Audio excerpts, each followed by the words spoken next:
It was a long dream. Very long dream.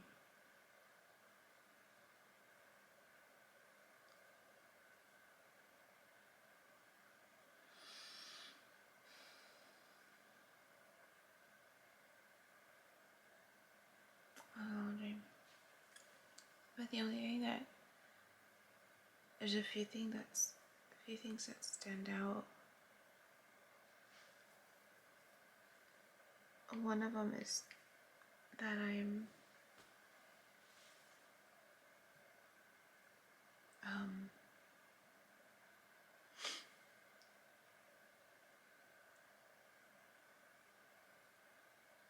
know who this person is.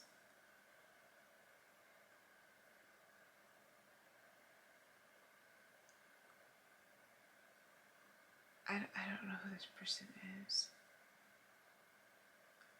And I don't know if I'm dating him or we're getting to know each other. This is element that we're getting to know each other. And to a certain point, it feels like we're in another country. And there's just this feeling that we're getting to know each other. There's another scene where it's one of my clients. But she's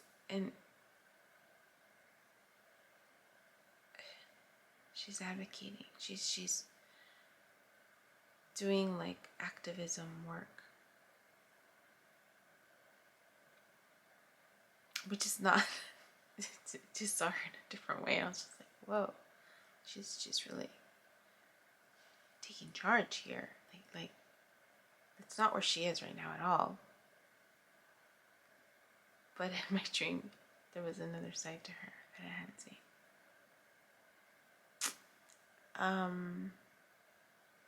The part that stands out the most is my mother-in-law, my ex-mother-in-law, in the last scene. And she's asking me about my ex. She's asking me what he did wrong. And I was trying to explain to her that he did nothing wrong. And I mean,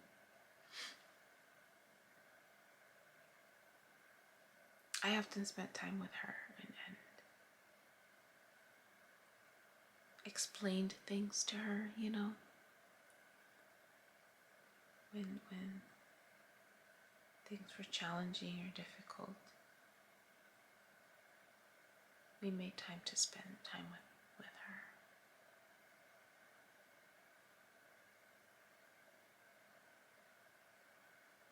I think there's a part of her that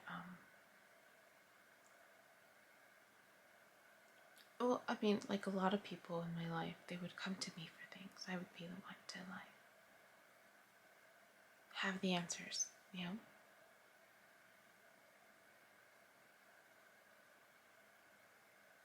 I think the biggest impact I had on her was when she fell ill. One year, it happened to be the year that he and I were actively trying to get pregnant. Mostly because I thought that's, you know, what I was supposed to do, right? Everybody assumed that, you know, I needed to have a child to feel better. And because I had lost myself so much in the marriage, I said, okay. And he was one to not really like, then he didn't take a lot of initiative. It really felt like I had to like nudge. I'll do a lot of nudging. And it happened to be the year that we were trying, and we were double coverage, so that specialist, like, we didn't pay anything, right? Because we were both on each other's insurance, so it covered all the expenses, all the tests, all the medication that we tried, and we were getting to that point where the specialist was going to like do insemination. I kid you not, that's when she fell ill. And I think I've shared this story before where it was, I think it was purposeful, right? Definitely. Like the world intervening, God intervening, saying, nope, you're not supposed, that's not my route, that's not my path. For both of us, really.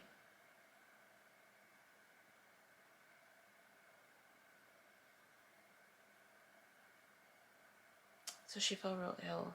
I mean, she was gonna die. She was gonna die. Had she not go to the hospital, and that triggered a lot for me too, because I was very self-righteous then. Then I was a lot more self-righteous, and it just pissed me off that we had tried to take her to the hospital before, but she was an adult also, right? And it was that phase in my life where I was learning to, with my dad, with his health, and also not following advice, there were a lot more complications, right? So I was learning to give people their right to choose. So I didn't force it on her to go to the doctor. I was like, hey, she don't want to go, she don't want to go, right? She's a grown woman.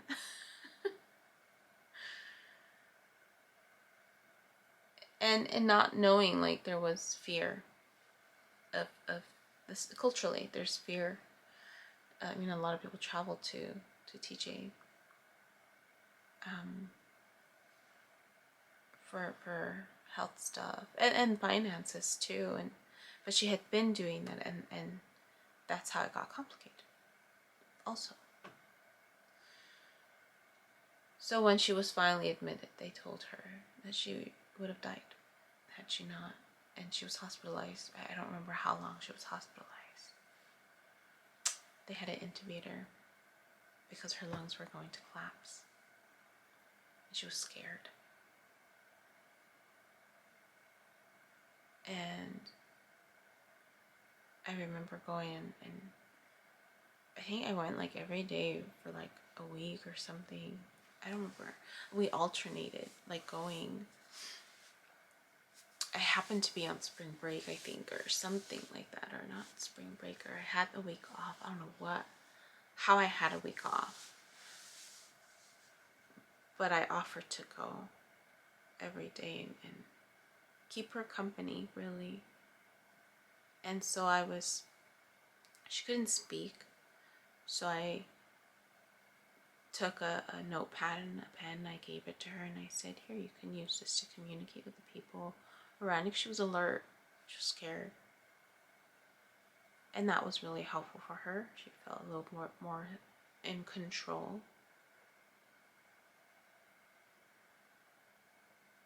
And I helped her with the unhelpful thoughts. Like I was telling her, you gotta think positive. Tell yourself, my lungs are strong, I'm getting stronger every day, like just statements to help her stay focused. And I wrote them down for her, and I'm like, I want you to read this to yourself every day. Read them. And I remember, like, even years later, she told me that really helped her stay focused. Whenever the anxiety would get to her, she would look at her notebook, and she said, Evie, those words really, really were powerful for me.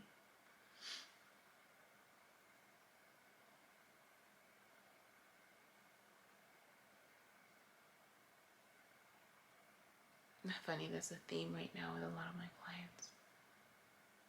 These past 2 weeks is going down the rabbit hole of unhelpful thoughts, and how ruminating thoughts, and how I was explaining to them, I'm like, this is what I'm seeing you do. And so whenever anything good tries to come in, it pops right off. So I said, let's entertain the idea that if this side exists, right, the rabbit hole side, then the other side also exists. And if you build momentum for this side, just as this is also building momentum, and it's hard to get out of this rabbit hole, but if you build momentum on this side, right, then any challenge, right, it's going to bounce off. Any negative thing is going to bounce off, because you're building enough momentum that you are able to stay here, right? And then I said, it's the statements, though. You have to be mindful of the statements that you say.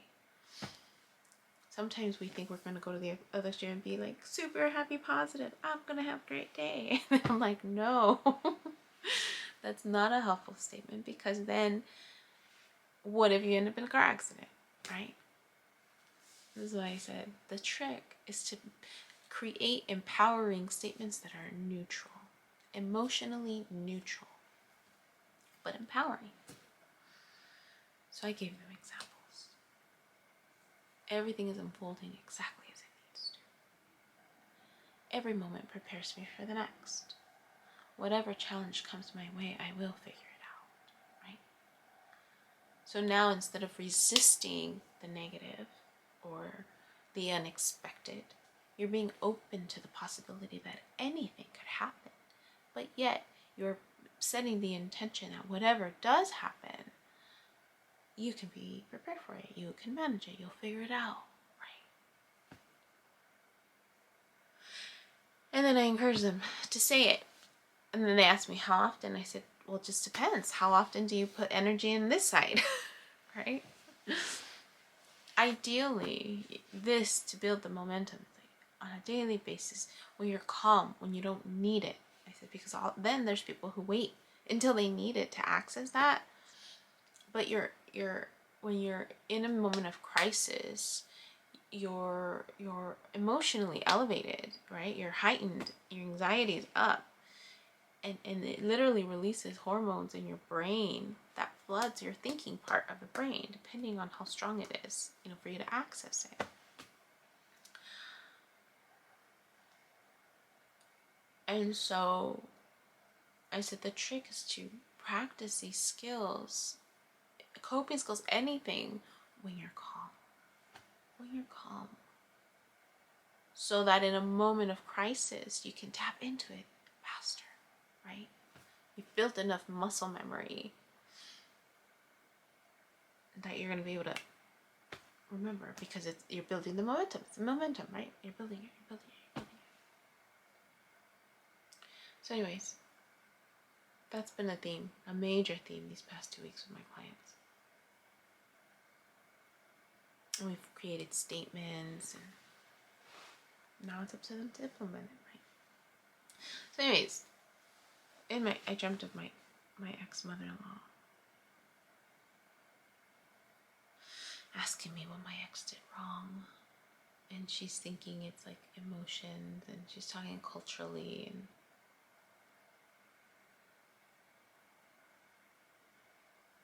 I'm trying to explain it to her, and the lights are off in the room that I'm trying to explain it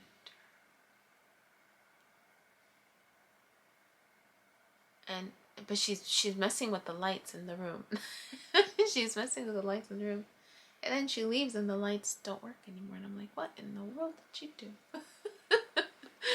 The lights don't work anymore. The fan light, like just the lights don't work. And she was trying to lower her voice because she was afraid that people outside were going to hear her. Oh, so interesting. I hadn't thought of my mother-in-law, my ex-mother-in-law, in a while. So anyways, I'm going to reach out to her. Just send her a text. Check in. Okay, I need to get ready.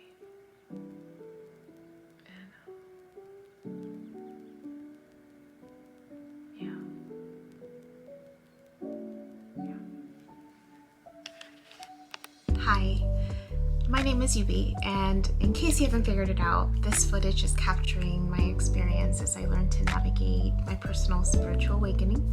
I am learning that this experience is unique to each one of us. In whatever way we believe we are embracing living our truth, this just happens to be my journey. And despite me having a graduate degree and a license in clinical social work, this by no means is intended to replace any type of mental health advice. This is just me on a personal level, documenting my experience, shedding light on the truth that I am learning and discovering for myself, and really inviting you along for the ride. If by some magical chance you find this content to be helpful in any way, shape, or form, please click the like button, share the message, subscribe to my YouTube channel. I have an Instagram account, a personal one, and one specifically for this channel that you're more than welcome to check out. I'm an open book. I have also created t-shirt designs. I'm wearing my favorite one right now, which is the North Node design, but I have that and other things that you can look at inspired by this process and journey, and I have the link in the description box as well as in the about section of my YouTube channel. So you're more than welcome to check those items out. Any type of support is great. Again, if you find this content really helpful or meaningful, sometimes when we take that step and be vulnerable, with showing what's inside our hearts and what's really our truth, we realize that we're much more connected than what we thought we were. And so I hope that as I'm living this experience and that you find some type of truth for yourself, or find some type of ability to heal in some way just by relating, just by knowing that you're not alone. That really has been my goal with this process, not just being able to connect with others, but really for my own healing. It's definitely been a therapeutic experience and a very creative one for myself. So I thank you, and I wish you all the best, and we'll see what else comes next for me.